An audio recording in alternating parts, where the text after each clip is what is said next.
Ads లేకుండా latest episodes చూడండి.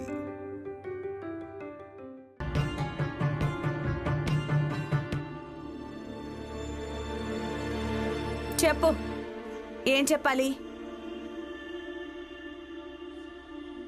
మీరు మీ భర్త కాళ్ళు పట్టొద్దని నా భర్త మీతో ఎప్పుడు చెప్పనే లేదు కదా. అలాగే డబ్బు తక్కువగా సంపాదించమని ఏ మాట కూడా చెప్పలేదుగా. నా దగ్గర పనికిమాల మాటలు వినడానికి సమయం లేదు. నువ్వు ఇక్కడి నుంచి వెళ్ళిపో. నా దగ్గర కూడా సమయం లేదు. అయినా మీరు వినక తప్పదు. అలాగే మీరు మీ పని పాట వదిలేసి ధర్నాల్లో కూర్చోమని ఎప్పుడు మీకు చెప్పలేదుగా. ఎప్పుడైనా చెప్పారా? నాకు ఇంకేం వినాలని లేదు. వెళ్ళిపో ఇక్కడి నుంచి. చాలు. ఇంకొక మాట మాట్లాడడానికి వీల్లేదు. నేను మాట్లాడతాను, మీరు వినండి. అది మీ ఇష్టం. మీరు నా భర్తని వ్యతిరేకించేవాళ్ళు. మీరు నా భర్త పక్షాన వచ్చారు, అది మీ ఇష్టంతోనే వచ్చారు. ఇక ఇప్పుడు కూడా నా భర్తను వ్యతిరేకిస్తున్నారు, అది కూడా మీ ఇష్టమే కదా. ఇందులో కేవలం మీ ఇష్టమే ఉంది. కానీ స్వార్థపరుడు నా భర్తనంటూ వస్తున్నారు. ఎందుకనకూడదు? నా భర్తను స్వార్థపరుడని అనడానికి వీల్లేదు. మరో విషయం, బహుశా మీరు మర్చిపోయినట్టున్నారు. నా భర్త మీ జీవితంలో కలుగజేసుకున్నాడు. అందుకే మీ సవితి ఇక్కడి నుంచి వెళ్ళిపోయింది. మర్చిపోయారా? అందుకే నా భర్తను స్వార్థపరుడు అనడానికి వీల్లేదు. తను ఎవరి జీవితంలోకి వెళ్ళినా వాళ్లకు నష్టం కలుగుతుందని చెప్పడానికి కూడా వీల్లేదు. అది నేను ఒక్కదానే అంటలేదు, అందరూ అదే అంటున్నారు. అందరూ అనడం వల్ల నేను పట్టించుకోను పులియా పిన్ని. మీరు అనడం వల్ల నేను పట్టించుకుంటున్నాను. ఎందుకంటే నేను ఆయన మేమిద్దరం మిమ్మల్ని మా వాళ్ళుగా భావించాం. అందరికంటే బాధ మీ వల్లనే కలుగుతుంది. ఏ పులియా, అయిందా లేక వచ్చి కర్రతో 2 దెబ్బలేయాలా? వస్తున్నా. అవును, నా భర్త చేసిన తప్పు ఇదొక్కటే. తను హింసకు వ్యతిరేకంగా మాట్లాడతారు. అలాగే కర్రతో 2 దెబ్బలు కొట్టమని ఎవ్వరితో చెప్పరు.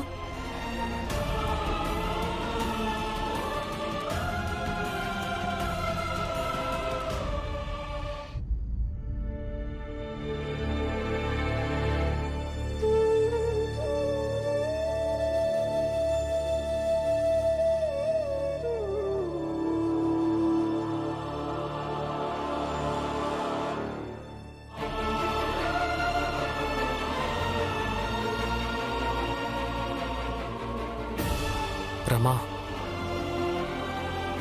నువ్వెందుకు బాధపడుతున్నావు? జనాలు ఏమైనా అనుకొని నాకు పెద్ద తేడా ఏమీ ఉండదు. మీరు పట్టించుకోపోవచ్చు, కానీ నేను పట్టించుకుంటున్నాను.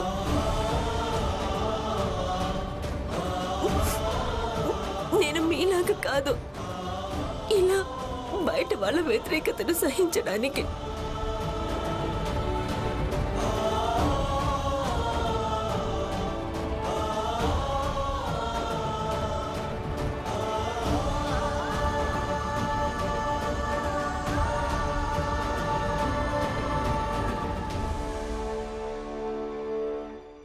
పదా పదా, నీకు చెప్పాను కదా, నువ్వు ఇలాగే ఉండి మారుకుంటే నిన్ను గోతులో పాతి పెడతానని. మరి ఇంకేమీ మార్గం లేదు. పదా పదంటే ఈ రోజు నీ సడ చెప్తాను.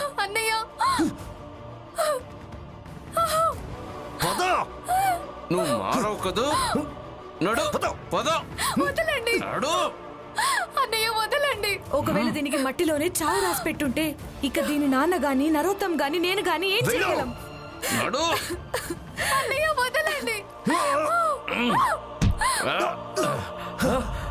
నిర్మలా,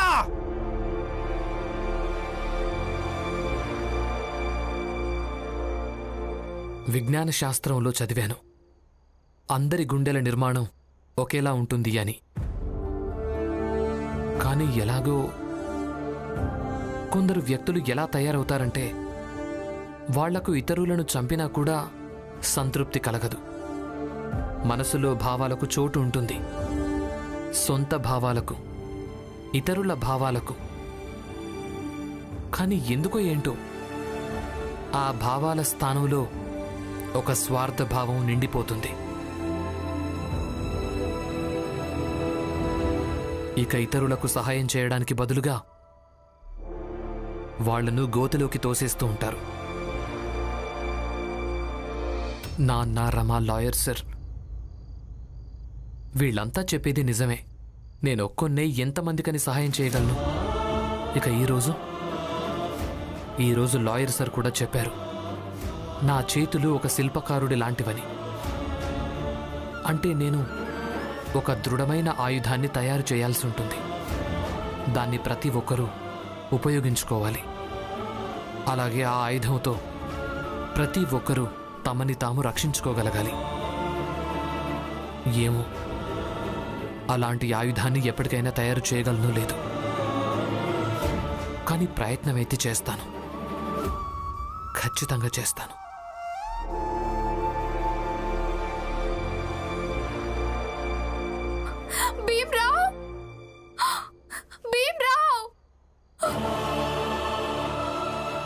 నిర్మల గారా?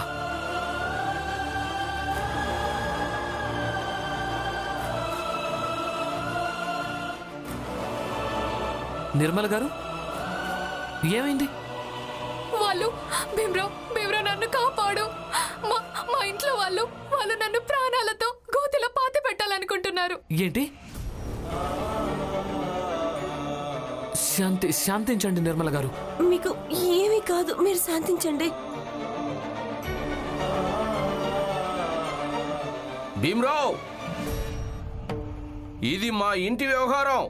నువ్వు మధ్యలోకి రావద్దు.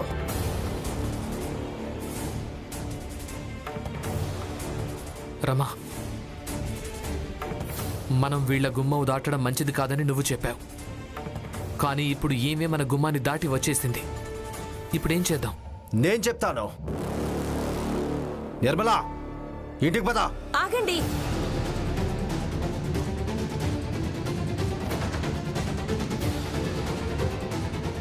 ఇప్పుడు నిర్మల గారిని మేం రక్షిస్తాం.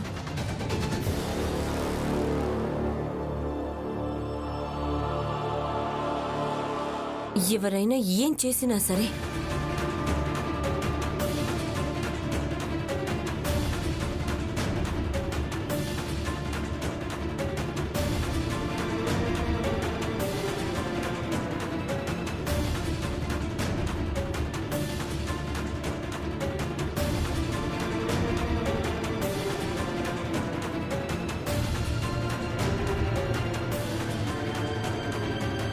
భీమ్రావ్, నాకున్న శక్తి ఏంటో నీకు తెలీదో.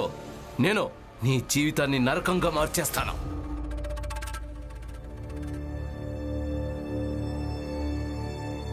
నరోత్తం జోషి మీ కొడుకే కదా, తననే అడగండి. ప్రతిరోజు మీకున్న శక్తి ఏంటో చూపించడానికి మా ముందు ప్రయత్నిస్తూనే ఉంటాడు. ఈయన్నే అడగండి. ఎప్పుడైనా మేం భయపడ్డామా? ఎప్పుడైనా వెనక్కి తగ్గామా? లేదా ఎప్పుడైనా మా లక్ష్యాన్ని మార్చుకున్నామా? అడగండి.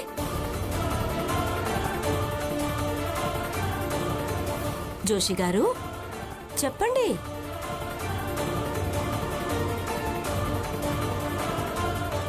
ఏ భీమ్, రమా, మీరు భయపడకండి, వెనక్కి తగ్గకండి. కానీ మేమంతా మీ అంత యోధనం కాదు.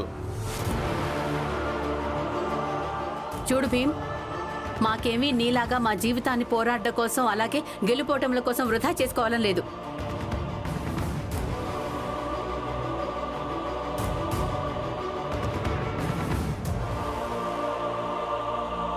మగవాళ్ల జాతే అలా ఉంటుంది. మాటి మాటికి రెచ్చిపోతూ ఉంటారు. కానీ ఆడవాళ్ల మనమేంటంటే వాళ్ళకి నచ్చ చెప్పాలి. వెళ్ళి నీ భర్తకి నచ్చ చెప్పుకో. అలాగే నేను నరోత్తంకి వాళ్ళ నాన్నకి నచ్చ చెప్తాను. అన్నట్టు నరోత్తం నీ భర్తను క్షమించేస్తాడు. అలాగే కాలేజ్లో ఇబ్బంది కూడా పెట్టడు. ఇది చాలా ఎక్కువైపోయింది.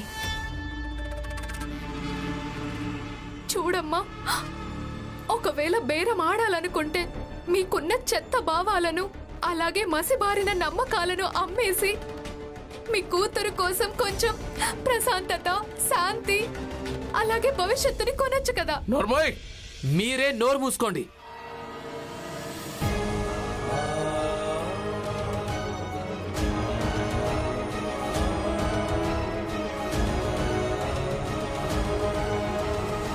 ఇందాక మీరేమన్నారు? మా జీవితాల్ని నరకంగా మారుస్తారు అని. కానీ మీరు మార్చలేరు. ఎందుకంటే మేము ప్రతిరోజు ఎలాంటి కష్టాల్ని ఎదుర్కొంటామో అలాంటి నరకాన్ని మీరు కలలో కూడా ఊహించుకోలేరు.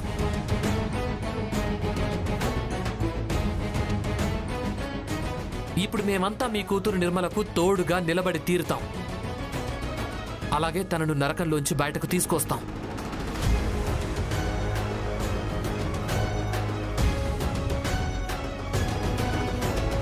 మీరిక్కడి నుంచి వెళ్ళిపోండి. అందరూ ఇక్కడి నుంచి వెళ్ళిపోండి. భీమరావ్, వెళ్తాం కానీ ఈరోజు ఇక్కడ తేల్చుకున్న తర్వాతే.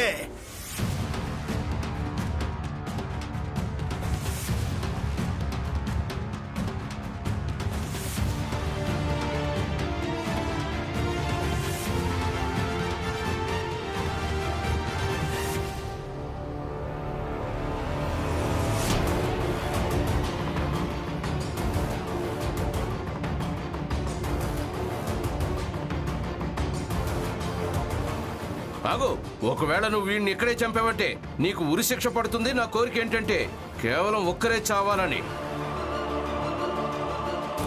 నువ్వెక్కడి నుంచి పద. నాన్న, నేను చచ్చిపోయినా పర్వాలేదు, వీడిని మాత్రం వదిలిపెట్టను. వీడిని పద నరోత్తో, ఇంటికి పద.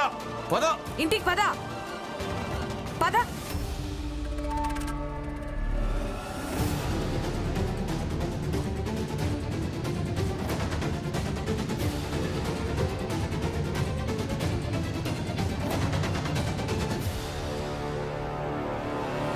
ఒకవేళ 3 రోజుల్లో డబ్బు తిరిగి ఇవ్వలేదో అప్పుడు పట్టపగలు అందరి ముందు నుంచే ఇలా లాక్కుంటూ తీసుకువెళ్తాం. అర్థమైందా? అయిందయ్య గారు. ఇక వెళ్ళు.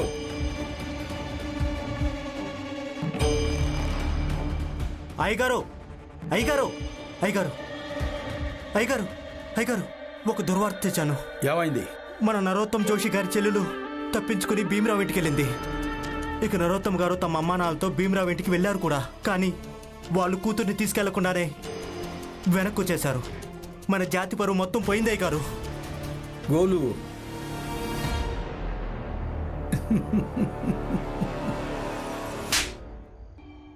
మూర్ఖుడా, ఇది దుర్వార్తే, కానీ నిజానికి చాలా మంచిదే, అలాగే శుభవార్త కూడా. కానీ నీలాంటి మందబుద్ధికి ఇది అర్థం కాదులే.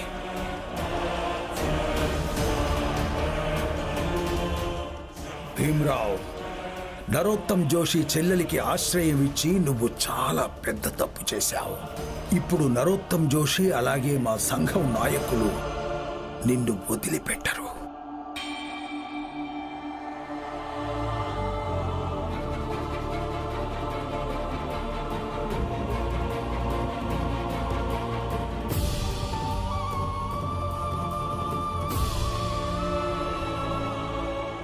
చూడు బాబు,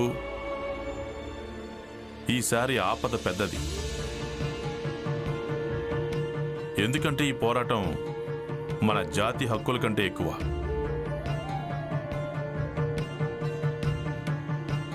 సమాజంలోని మూఢనమ్మకాలకు సంబంధించింది.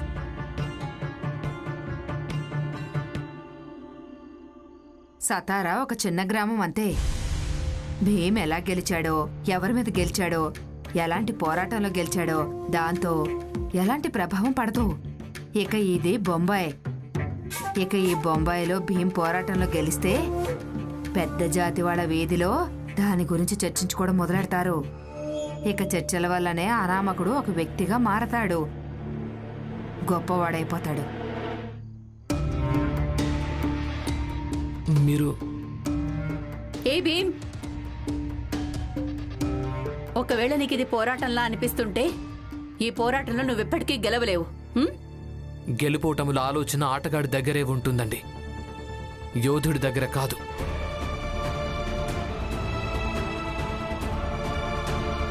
చూడు బాబు, మీ అమ్మ ఎప్పుడూ చెప్తూ ఉండేది, నువ్వొక యోధుడివని. ఇక యోధుడు యుద్ధంలో గెలవాల్సే ఉంటుంది. భీమరావు అంబేద్కర్ నువ్వు జీవితంలో చాలా చాలా కష్టపడాల్సి ఉంటుంది. ఆయన వాళ్ళ కోసం కాదు, ఇతరుల కోసం.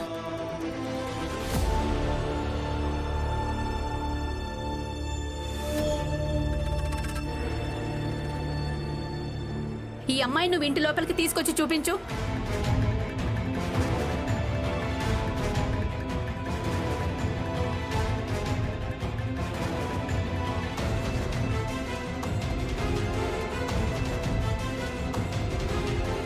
నేను కూడా చూస్తాను.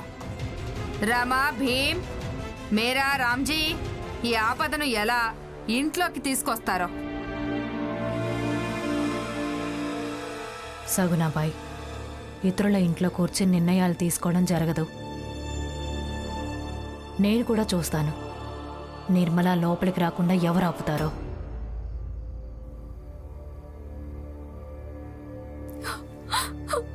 వద్దు, మీరంతా గొడవ పడకండి. నాకు మీ అందరి ఇల్లు అలాగే ఈ నీడ ఏవి అక్కర్లేదు. మా అమ్మ నాన్నలకు కూడా ఇల్లుంది.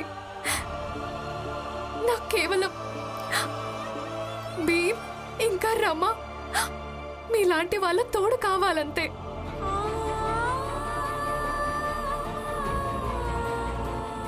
నేను చాలా కష్టాలను ఎదుర్కొన్నాను. నాకు కేవలం మీ ఇద్దరి తోడు కావాలంతే. అలాగే సహాయం కావాలి. నాకు ఈ ఇల్లు ఈ నీడ అక్కర్లేదు. నేను ఇక్కడే ఇంటి బయటే ఉంటాను. నిర్మల గారు, నిర్మల,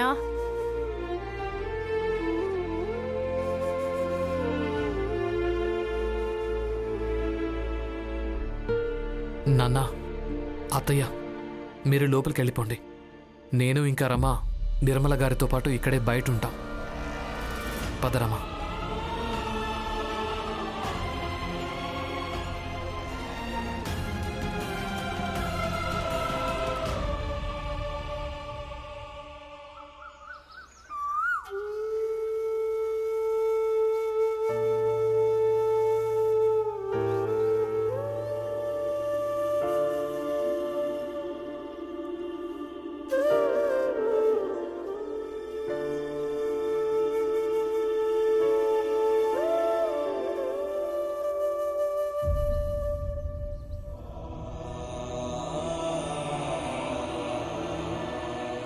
భీమ్, అసలు నీకు ఇంత ధైర్యం ఈ పుస్తకాల నుంచి లభిస్తుంది కదా? అవును, మా వారేం చెప్తారంటే కత్తిలో చేతి ఉన్నంత వరకు అంతవరకే అది బలాన్ని ఇస్తుంది. కానీ ఒక్కసారి మన చేతిలో పుస్తకం వచ్చిందంటే వాటి జ్ఞానం మనిషిని ఎప్పుడూ శక్తివంతుడిగా ఉంచుతుంది. తన చేతిలో పుస్తకం లేకపోయినా సరే. నువ్వు చెప్పింది నిజమే. ఇప్పుడు నాకు అనిపిస్తోంది కొంచెమైనా చదువుకొనుంటే బాగుండు. ఇప్పుడేమైంది? అబ్బాయి గారితో బయటకు వెళ్ళిపోయినప్పుడు అప్పుడు చదువుకోండి. అయినా చదువుకోవడానికి ఒక వయసు అంటూ ఏమీ ఉండదు. నేను ఇంకా అబ్బాయి గారు తోడుగానా? అంతా చక్కబడుతుంది, మీరేం బాధపడకండి.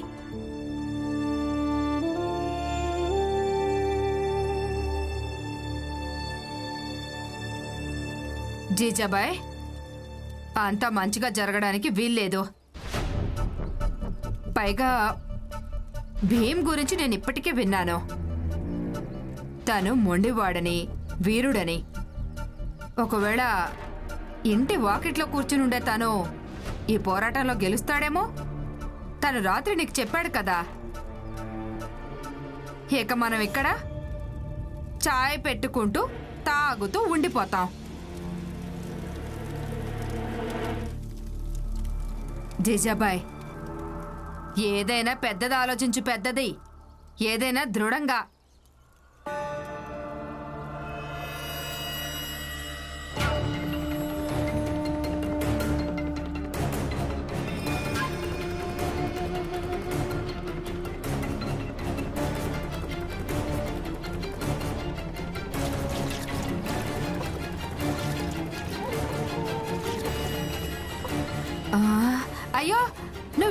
ఏం చేస్తున్నావు? చాయ్ ఎక్కువగా పెడుతున్నాను వదినా. ఎక్కువ మందికి తాగించాలి కదా వదినా. అసలు ఉచితంగా చాయ్ ఎవరికి తాగిస్తావు?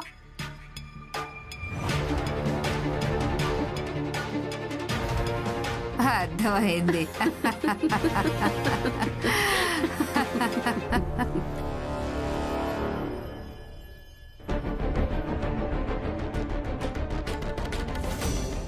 జీజాబాయి ఏం చేయబోతోంది? అన్నయ్య రాగానే నేను ఆయనతో మాట్లాడతాను.